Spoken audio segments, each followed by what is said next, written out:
Kimberly. And I'm Taylor. And we're part of the Epic Mission team. At Epic, we want to empower everyday change makers with holistic strategies and practical innovation, just so that they can make a sustainable change. We believe in the power of ordinary people like you and I working really hard to make extraordinary impact. We honestly just envision a future where heroes of change, the people we like to call heroes of change or change makers, feel really equipped to build and restore thriving, resilient, and hope-filled communities. That's our passion.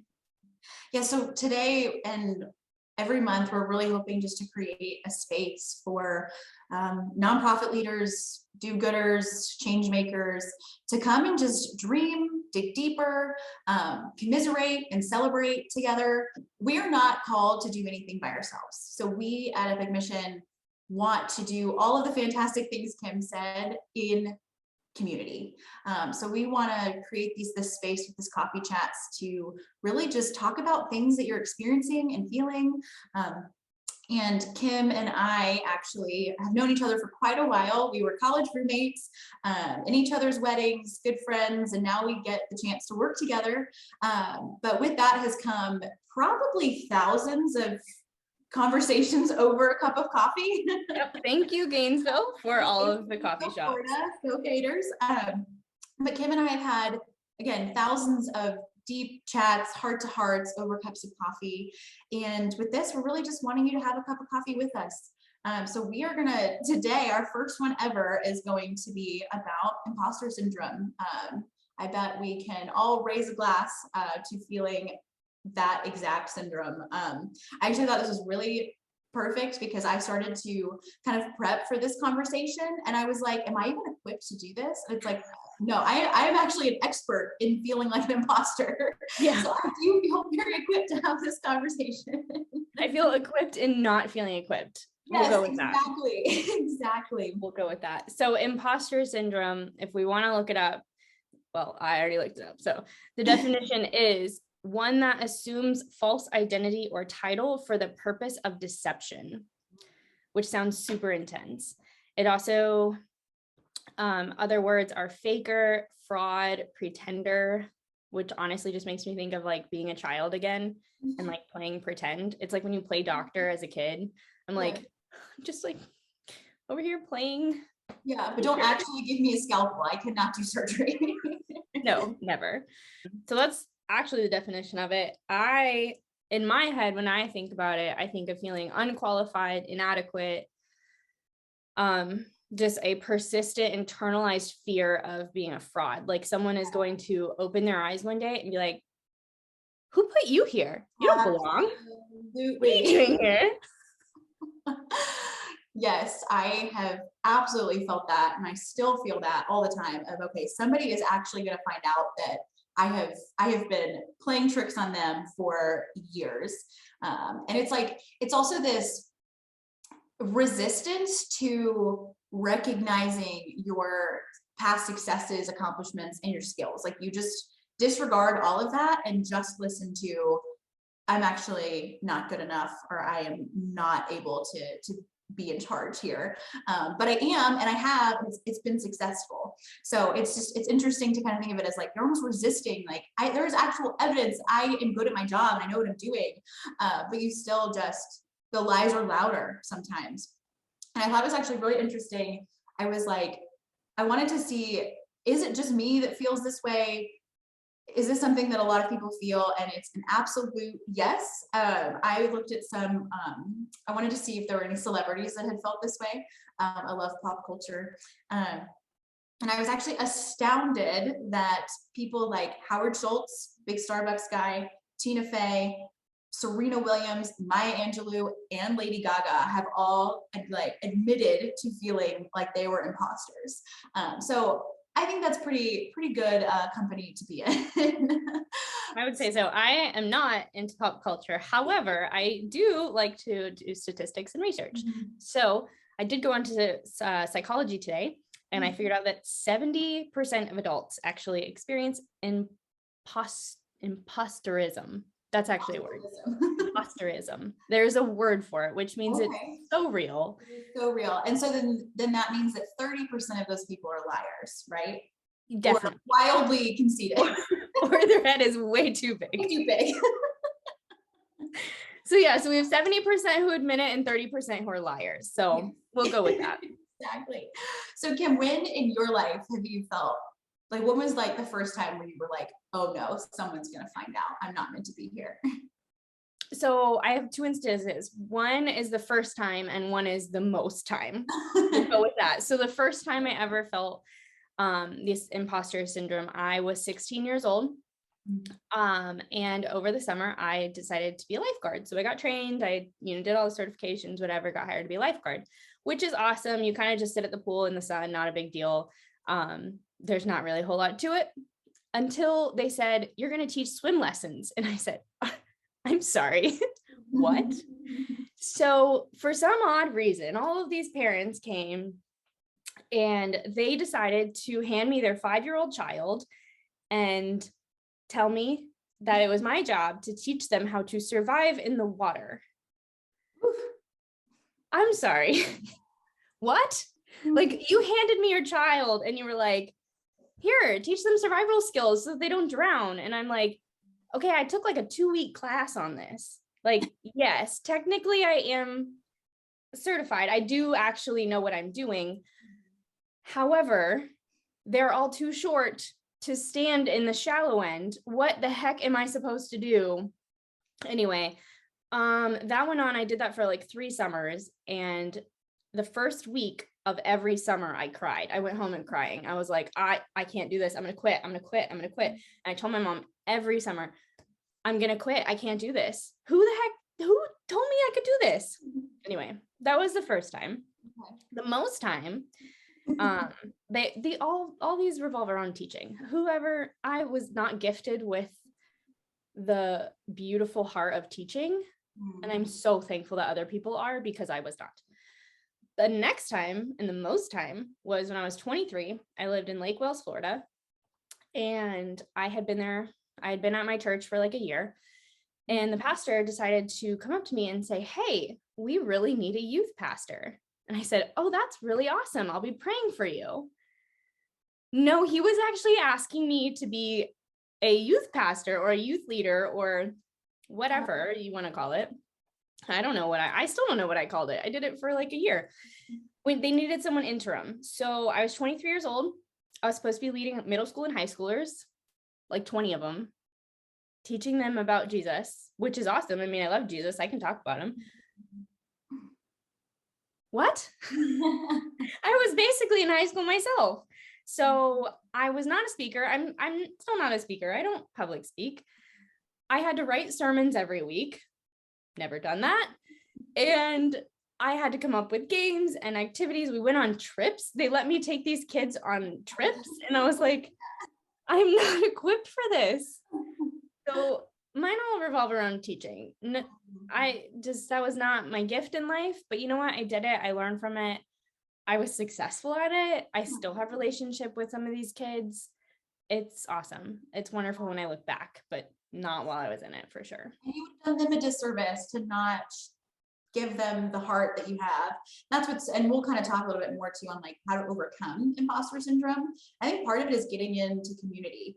I mean, for everybody listening, Kim and I have been friends for a really long time, and I think she has a beautiful pastoral heart. So you tell me that she is going to be a youth pastor, and I'm like, oh, those kids are lucky kids.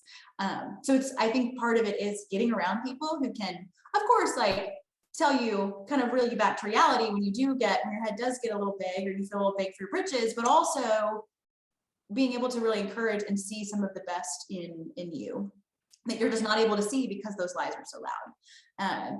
I think I felt it the most when I started as a development officer for the University of Florida Foundation. It was a large corporate environment. People always dressed to the nines. I had to put on a face for donors, and it just was very, very intimidating for me. And this was my first non-academic endeavor of my life. So this was the first time I wasn't having grades tell me that I was good enough or I was doing okay, which is another insecurity that I have since worked through. But I I really struggled with, oh my goodness, they want me to represent a massive institution, an institution that I really, I mean, Kim and I both went to the University of Florida. I got both my degrees from there. Love it. I felt a lot of pressure to be the best at this. And I really, for a long time, was, for months, my first job, I was really not certain they picked the right person, especially since I had to Google what development was when I found out about the job. But apparently that's a story for a lot of development officers. A lot of people start that way. And now I have been in some development space for now the last 7 years. So loved it, love what I do. But I think I started to finally realize that I was comparing myself, one, to people who had been there for 5 to 10 years. So me being there for 5 to 10 minutes, I wasn't going to be as good as them. But I also realized that, oh, they were guessing too. They didn't just like come fresh off, and know everything about everything. They were just like me, like when they started. And I think I kind of that, like if you're really nervous on stage, like think about everybody in their underwear. I started to really kind of do that. Like they're just people. They're also making the best with what they've got. And so I really tried to like humanize the people that were around me, recognizing that they have their own struggles, they have their own insecurities. They're putting their best foot forward and probably have no idea that I am terrified to be there. And so I also found that it was so important to ask questions. I finally realized that I was going to be better at my job if I stopped pretending I was better at my job. Does that make sense? Yeah, no, it does. And it's like when you finally not even admit that you don't know what you're doing, but like you're never going to learn something if you don't ask exactly questions. Like nobody should expect you to know everything. If they do, right. Probably find a new job anyway. Yes. But we just hide in these almost these bubbles, hoping that no one will see past the barrier that we've put up, hoping that no one will see us for the mess that we really are. But then you lose this really incredible opportunity to, like you said, learn and grow and be in a vulnerable space. And again, I don't think it's also finding a safe space to kind of have this for this learning to happen. But I became a really good fundraiser because I didn't just smile and nod and move on. I asked questions. I leaned on the people who had been there for 10 plus years and could teach me something. So I had to humble myself. I think imposter syndrome, a lot of times we think like, oh, you're just so humble. But no, like humility is just thinking about yourself less. It's not, I think, less of myself. And so I think imposter syndrome, you actually can trick yourself into being really self-centered because you're just seeing your flaws. You're just seeing what you need to work on, where if you open it up and start to lean on people and learn from people, then you're going to be better at your job for it. And whatever you're working for, the cause that you're working for and working towards, is going to be better off for it because you are a better leader here in that space. So any other things, Kim, that you have used or have learned to overcome imposter syndrome? Yeah. So one of the things that one of the reasons I think that I have felt it, at least, is a lot of times I contribute my success to luck. I was just lucky. I'm just lucky to be here. I don't know. I always think it wasn't me. I didn't get here. And I only got here because I knew somebody who knew somebody who knew somebody. Yeah. I don't give myself credit for any of it, which I still don't. I mean, to be honest, I still struggle with imposter syndrome all the time. In fact, Taylor, as you know, about an hour ago, we were in a meeting and I said, are you sure that I can do that? I still struggle with it on a daily basis. But I think that if I recognize the reason that I feel it, it helps. Like for myself, the reason I feel it is because I strive for perfection always. I don't want to fail. I'm so afraid of failing that I'd rather not try. I want to be perfect at everything. I I don't mind constructive criticism, but my gosh, if I turn something in and I don't get criticism, I feel like I'm on cloud nine. Like I want to want constructive criticism, if that makes sense. One of the things that we at Epic have, we've kind of just been going through this strategic planning process of turning things around, kind of just taking our own advice, I guess, and looking at ourselves and who we want to serve and what we want to do. And one of the things that we have come up with is we really want to demystify failure.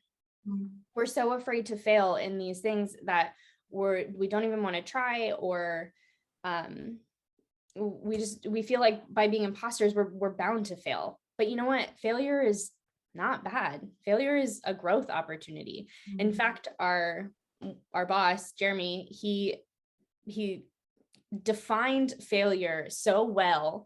And I think it's one of the most beautiful definitions I've ever heard in my life. He said it's the intentional pursuit of better. And I love that. Failure is the intentional pursuit of better. Yes. So I might feel imposter syndrome on a daily basis every single time I sit at my computer. But if I'm constantly pursuing better, then it doesn't matter if I fail. I'm going to just get back up and try again and ask questions and absolutely keep going. I mean, yes. Failure is just part of it. And if we quit looking at failure as such a bad thing, yeah, I think we'll gain a little bit more confidence in stepping forward into what's right in front of us. Yes, I think that's good. Yeah, not thinking, because I think failure, sometimes we think like, oh, that's the end of it then. Like we can't go any further. I think we can actually take the imposter syndrome and turn it into our superpower, because we can, instead of letting those lies be so loud and keep us to ourselves, we can be transparent and just say, hey, I need help. I need help. I need to grow. I don't understand this, and I want to understand this. So leaning into that transparency and vulnerability. But again, I would say finding that small group or partner or mentor that you trust that's going to help you grow in those areas. Because some people are going to be mean and they're going to want to kind of knock you down a few notches. But looking for people who really can pour into you and kind of add that constructive criticism. But I also just asking questions. You're going to learn more, you're going to grow more. There's going to be so much beauty when you stop listening to the lies. And so there's actually a quote from this book called Seasons of Your Heart by Macrina Whitaker. And it says, oh God, help us to believe the truth about ourselves, no matter how beautiful it is. And I just think that is such an incredible, the praying kind, it's a beautiful prayer, but it's just a really great reflection on we have got a really unique calling, a unique path that we're headed, and people that are on the other side of this, that it matters that we show up for this calling that we have. People are going to suffer if we don't move. And so pulling ourselves beyond ourselves is really important for this work. And so at Epic Mission, we really just want to encourage you and dare you to believe the best about yourself. Okay. Thanks for tuning in.